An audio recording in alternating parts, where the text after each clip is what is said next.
As high achievers, we tend to be too serious about life, too focused on numbers, performance, and the goal. But at the end of the day, we need to add more playfulness into our day. We need to see things as an opportunity for growth instead of just an experience in itself for personal growth, not something that needs to necessarily be quantified. Welcome to the Legendary Life Podcast, where it's all about taking control of your health, losing fat, transforming your body, and living the life you deserve with celebrity fitness trainer and longevity enthusiast, Ted Rice. I don't know about you, but doesn't it feel like it's a little harder to have fun these days, to have that experience of feeling alive? It seems like things got so serious. Right up until when COVID hit, things seem to be going okay. Of course, there are problems in the world, but after COVID, it's just a bit of a mess. And we're busy, and most of us are busy scrolling our phones, if you know what I mean. And we're keeping ourselves occupied to the point of exhaustion, but we're also languishing. We're also feeling a bit dead inside. And I think that we know on some level that one of the reasons why we keep ourselves so busy and distracted to begin with is because we don't know what else to do. And today, that's what this episode is about. So welcome back to the podcast. I'm your host, Ted Rice, coach to entrepreneurs, executives, and other high performers. And today I want to propose a new, more precise definition of what having fun is. And I also want to make the argument here that this is a secret to longevity, a secret to being healthier, a secret to making our health regimen, the exercise, the nutrition, the sleep hygiene, the stress management, make it feel a little bit effortless, a little bit more effortless. And I also want to give you some suggestions for things you can start doing right now to experience the power of having more fun in your life. You know, what's interesting is when you ask people, okay, well, what do you like to do? Well, I like to scroll on social media. I find it fun. Or you ask people what else they find fun, and they tell you what activities are, right? Like they tell you what fun activities are. But one thing that I think it's really important to point out is that fun isn't an activity, it's a feeling. And I want you to think right now back to your own memories, the times that stand out to you where you were really having fun. And I want you to, obviously not if you're driving, but I really want you to close your eyes and think about this. And I want you to bring up the memories that you would describe as being a lot of fun. And you'll notice that there's something a little bit deeper going on. And what's really cool is if you ask someone about like, hey, tell me about one of the most fun, joyful times in your life. They don't say when I was having the most fun, they don't say it in a robotic way. When their eyes look off into the distance as they start to picture that fun moment, their face starts to change, their eyes light up, their cheeks raise up in a smile. And it's really a nice thing to ask someone just to see. I mean, you start to watch them smile and then you end up smiling. You don't even know what the hell they're going to talk about, but you just start smiling. And what I want to tell you is this: fun isn't just for kids, and it's definitely not frivolous or inappropriate in today's world. It's the secret to feeling alive. And again, I want to come back to that idea. It's a feeling. And what's interesting about fun is you can kind of break it down into its unique components. There's an element of playfulness. There's an element of connection. There's an element of flow.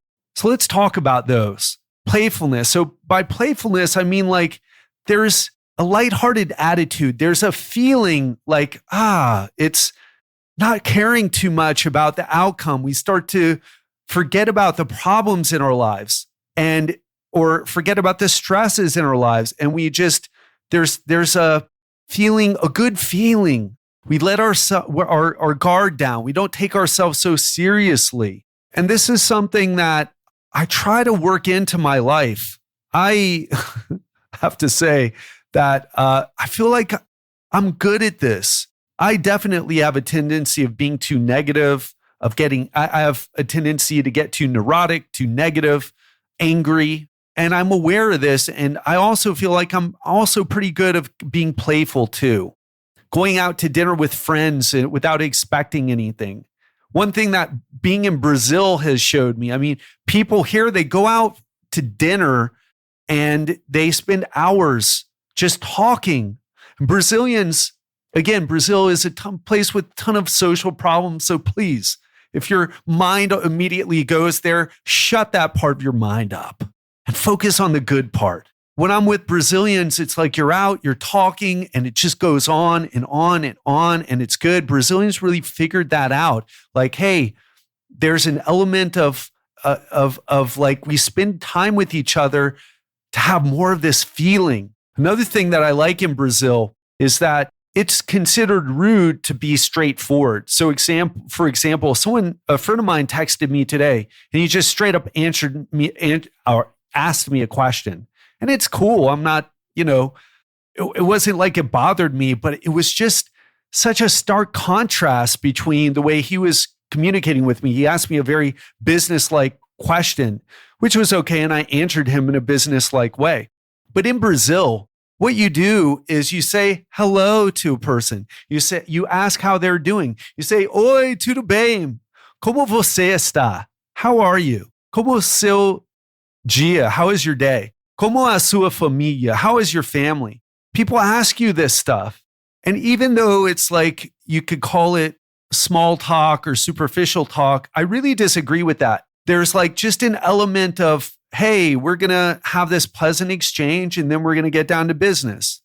And that's the way to conduct yourself here. And it's like that in other countries too, Colombia and Mexico. But in Brazil, I feel like it's much more. So it's the playfulness. Brazilians are really playful in general. And the same thing goes when trying new activities, right?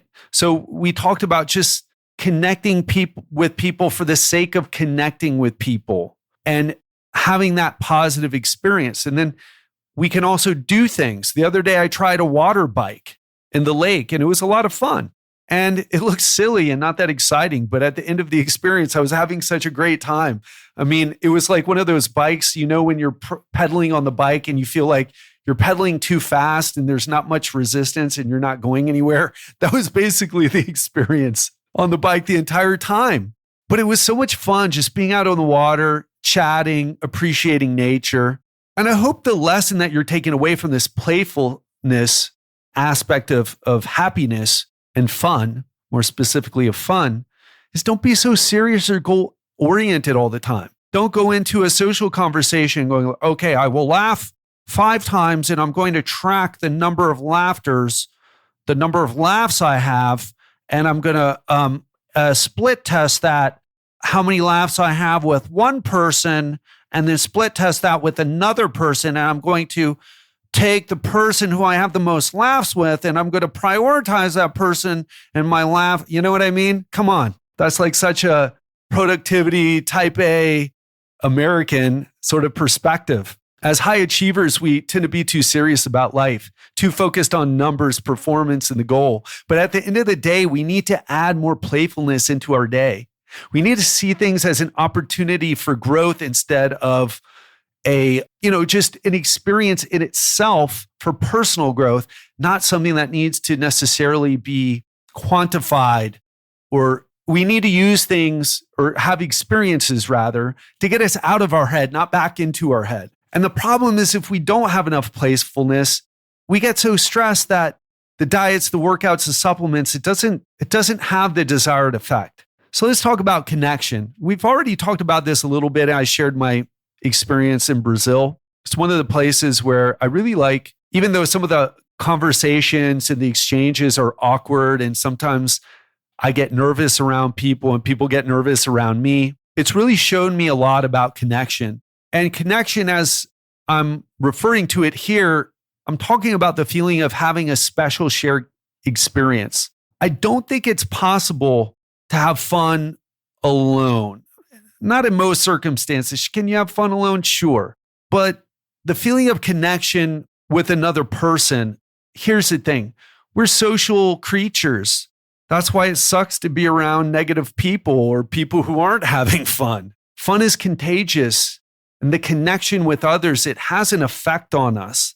We even know that social isolation, that's being alone or feeling lonely, raises inflammation and causes your immune system to lower. It affects your immune system. So crazy.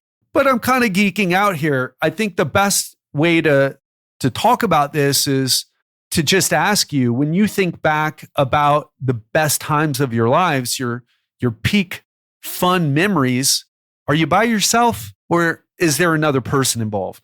And even for me, where I have introvert tendencies, it's always when another person's involved. Had a lot of fun when I first got to Portugal. I had a lot of fun at the end of last year, I was in Orlando going to the parks. I had a lot of fun in Mexico going scuba diving with Ed, my instructor down there, who I've been, seeing for years, going back to Playa del Carmen, Mexico, and scuba diving with him for years. I think about the times with my business partner, Giselle. We've shared some great moments. I think about even the times with my dad. Now, he died in 2020, end of 2020, but I think about, the last time that we all had a really fun time. We were and felt connected with each other. We were in the Kennedy Space Center, and he just had such an amazing experience. And the way his face lit up, it's something that'll stay with me as a memory about him, but also as a realization about human beings in general.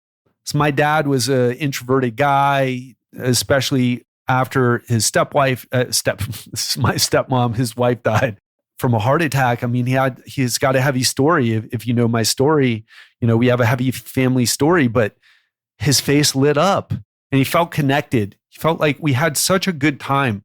And even when I go to events with entrepreneurs, it's so funny. I was in Playa del Carmen last year and I was hanging out with this group of entrepreneurs and we were having brunch on Sundays and we were going scuba diving together. I did I got a group of entrepreneurs together and we did bull shark diving. I took three guys with me and I kind of, popped their cherry, if you will, with bull shark diving. It was my third time doing it, but we went down and did a bull shark feeding. We all felt more connected as a group. And although we have very different businesses, very different personalities, and even in this group, I'm talking about different political views, you start to realize, though, it's not about, oh, you have this political belief, so I can't talk to you. You start realizing you have very similar values, goals, and a life mission. And we can have fun times together and experience connection as well. In fact, one of the things I try to do on my group calls is I try to foster connection for my group clients. Such an amazing group of people that I have in the coaching group right now. And the reality is we're all connected to each other, but we feel disconnected. And man, I'm guilty of this. Social media, it's not real life. And I have a great time on Twitter. By the way, if this is resonating with you and you are on Twitter, even though I'm kind of telling you to spend less time on social media, if you do happen to find yourself on Twitter, definitely tell me if this made an impact. If this episode made an impact for you, reach out and let me know at Ted_Rice, TED_RYCE on Twitter. Because when we start to feel that connection, we have so many problems in our life. We have so many problems in the world. And then when you hear someone thinks differently than you get a little triggered, a little angry. But when we start to feel the connection with each other, we start to see each other as human beings. And if we want to solve those problems, connection is the way. Overcoming those differences and seeing each other as more similar than different. And so one big problem, this isn't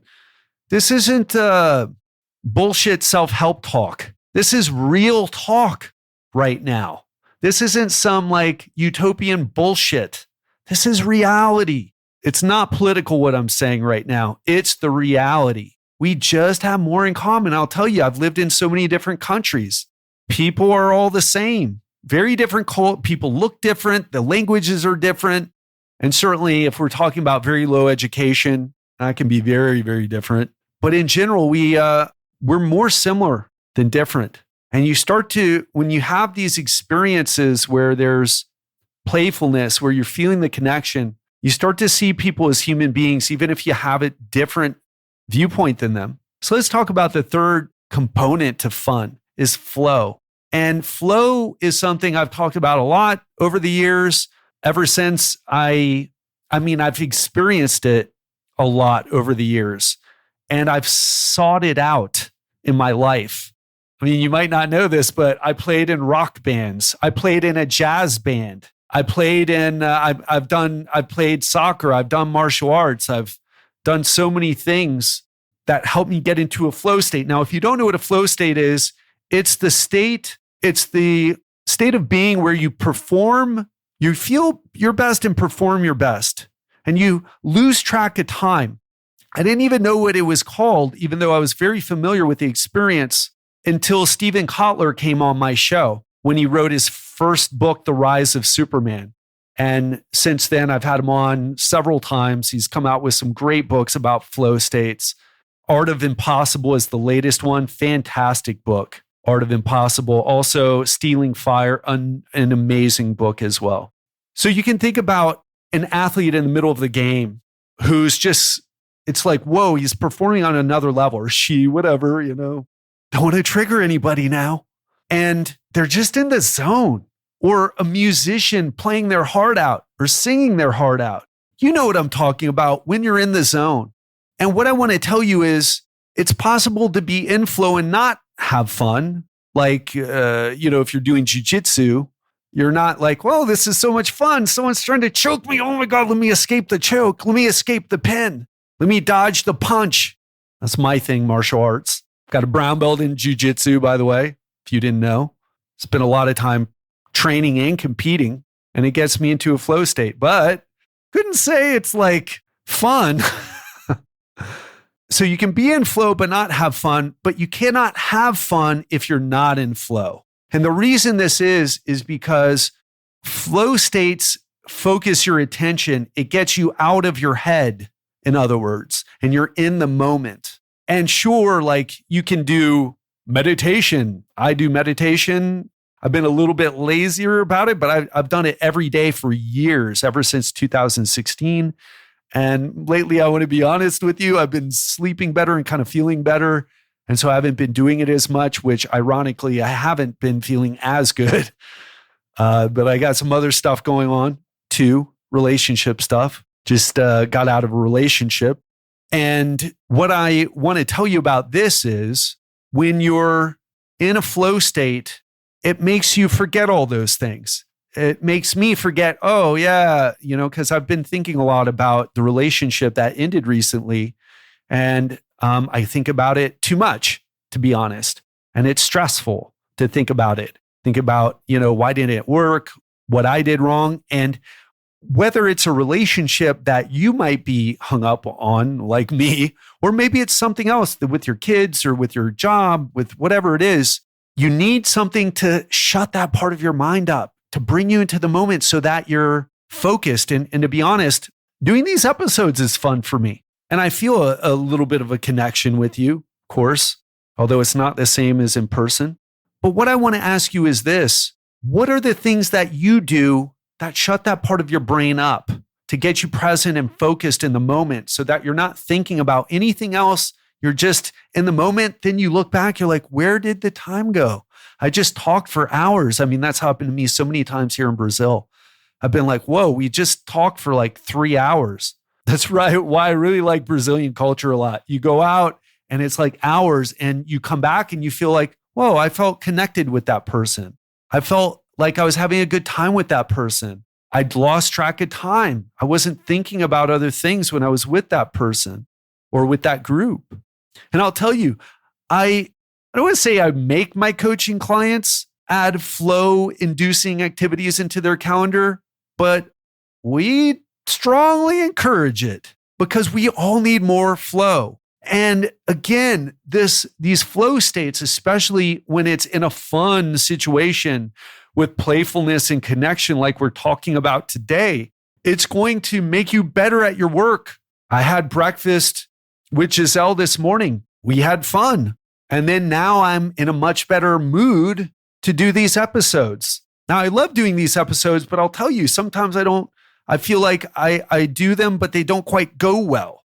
And you may have heard some of my episodes where you're like, whoa, Ted's really off today. And those are the times, unfortunately, where I wasn't able to get myself into the zone. I really try to avoid that. I try to save you. I was trying to save you from that. I really want you to show up here and get that vibe from me too. I want you to feel a connection, even though connection in person is better, but I want you to come away from listening to this. It's more than the strategies I share with you. I want you to get in the zone while listening to this. I want you to feel a connection. I feel a connection with you. I'm in the zone. I'm trying to be playful. I try to bring that into your life every week. Sometimes I don't do a good job, I know, but that is the goal for me. So anyway, those are the components of fun, the playfulness, the connection, and the flow state. So let's talk about some strategies. One thing is we're all too distracted. And oh my gosh, I could joke and say I have ADHD, but if you heard my interview with Chris Friesen about ADHD being misdiagnosed and that most people are actually, ADHD people need Ritalin. What's Ritalin? It's something to speed you up. What most of us need who don't have ADHD is something to calm us down. And when we calm down, that's when we feel better. And what I want to tell you is reducing distractions helps you increase flow. So anything that distracts you is going to kick you out of the flow state. And it's also going to prevent you from having fun. And let me ask you a really tough question here. What's the number one source of distraction for most of us these days? That's right, our phone. It's a love-hate relationship.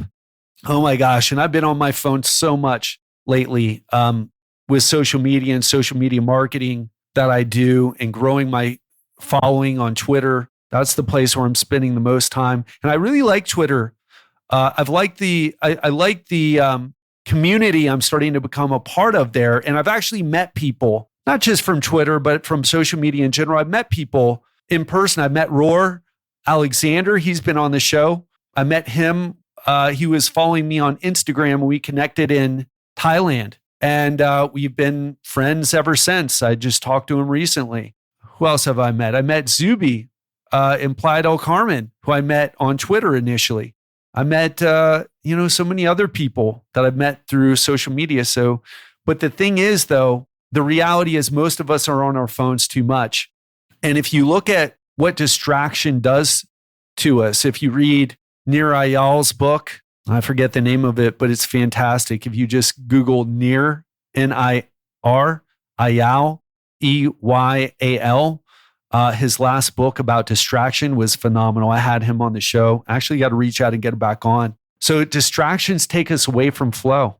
Try turning your phone off more. Number 2, increase connection by interacting more with human beings in real life. This is something that Brazil has been really good for versus Portugal, which, you think like, oh, well, Portuguese, they colonized Brazil. And so Brazilians are a lot of fun. And so Portuguese must be a lot of fun too. It's a different culture. And in Lisbon in general, when I was there, it was, you don't say hi to people in general. Whereas here in Brazil, it's considered a bit rude, at least where I am in Brasilia. If you don't say hi, if you walk by a person and don't say anything and you're like in the hallway, it's kind of rude. You say, bom dia, tudo bem. You just say bom dia, which is good morning. It's not buenos dias. In Spanish, it's bom dia. And, so take the time by interacting with more people in real life, with human beings in real life. Say hi to people.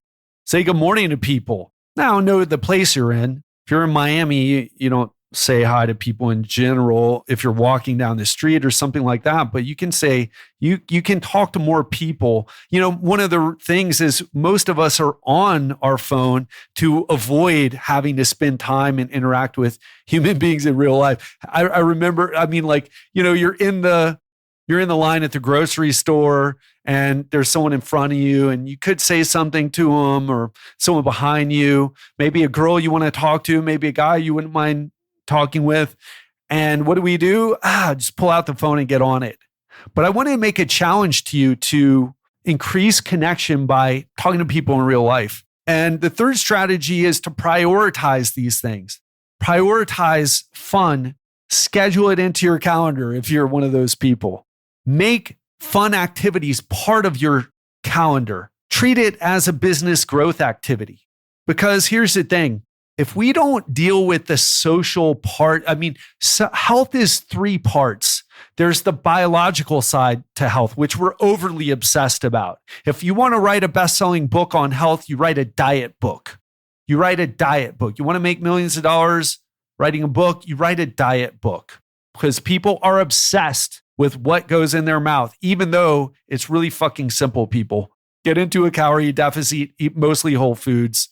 The nutrition actually has a lot of limitations, right? So does exercise. So there's the biological side, exercise, nutrition, supplements. Then there's the psychological side, which is also less popular, but still people talk about it, right? Now we're having these conversations about mental health. But what we don't talk about enough is the social side. And I remember one of my clients, shout out to you, Rich, if you're listening, former client, a guy who's worked on and off with me for quite a while before just really nailing his health. And he told me, wow, I was sitting down with this guy in Yellowstone Park and we just had these amazing conversations. I mean, such powerful conversations. And Rich is the type of guy, he competes in bike races and he wants to compete at, not a super high level, but he wants to place well in these races. And that's awesome. But he would never miss a workout unless he had to. But when he was talking to me about this experience he had in Yellowstone Park with this guy who was, I think he was in his 70s. He had this great life. He was super active in his 70s. And he was a bit of a role model for Rich, who was in his 50s. And I said, Rich, why don't you make sure you schedule more of those things in your life? And so that's what I want to tell you, because we can't be healthy by isolating ourselves, meditating, doing yoga, exercising, eating only organic foods, doing intermittent fasting. It's not going to work. You have to address the social side because fun is part of the secret to a healthier life. And the more often we experience it, the more we'll feel like we're actually alive. And that's it for me today. And I would ask you, out of all the things we talked about, what is something that you can take action on? What's something that you can take action on? And what I'd love you to do is to reach out to me on Twitter and let me know what you did, what you're doing, how this episode made an impact for you. My handle is at @Ted_Rice. So that's at TED_RYCE. Would love to hear from you. So that's it for me. Have an amazing weekend, and I'll speak to you on Monday. And on Monday, I have another great episode for you. My guest is going to be Angela Sharina, a brain productivity, health, and wellness coach for entrepreneurs and teams working remotely. She's also the author of the book, Fit and Focused Brain Body Blueprint for Remote Professionals and Digital Nomads. So that is a mouthful, I know, but I met with Angela in Playa del Carmen, and she is someone who I've learned from. She's someone who I respect a lot. We've spent time together. We've talked shop, and she is just a wealth of information, and she has a very interesting approach. She takes a brain-focused approach, as you might guess from some of the things I've already said. So if you're struggling with consistency with your habits, with your healthy habits, especially if you're a person who travels a lot, or maybe you're a digital nomad like myself, and you feel your fitness and health progress vanish every time you hit a new airport, you're going to learn a lot from this episode. She's going to break down the secrets of staying fit and focused in chaotic and changing environments. I actually learned a lot from this one too, and it's more of a conversation, so I give some advice as well, but Angela certainly brings it. So if you want to find out more, tune in on Monday. It's going to be a great episode. You're going to enjoy it a lot. Have a great one, and speak to you then. Do you need help losing fat while still enjoying your life? I mean, who doesn't know how to lose fat when they're at home, never going out to a restaurant, eating chicken and broccoli. Everyone can do that. But if you enjoy your social life, spending time with friends, going out to dinner, trying new restaurants, well, that's what we help our clients do. We help successful entrepreneurs, executives, and other high-performing professionals to burn fat, grow muscle, boost their energy, reduce their stress, all while enjoying their social life, going on vacation, and growing their business. If you're ready to have the body you deserve, to look and feel younger, and to say goodbye to time-consuming workouts and strict diets, we can help you. The best place to go is to watch my free masterclass. Go to legendarylifeprogram.com/free. There's one masterclass for men, there's another for women.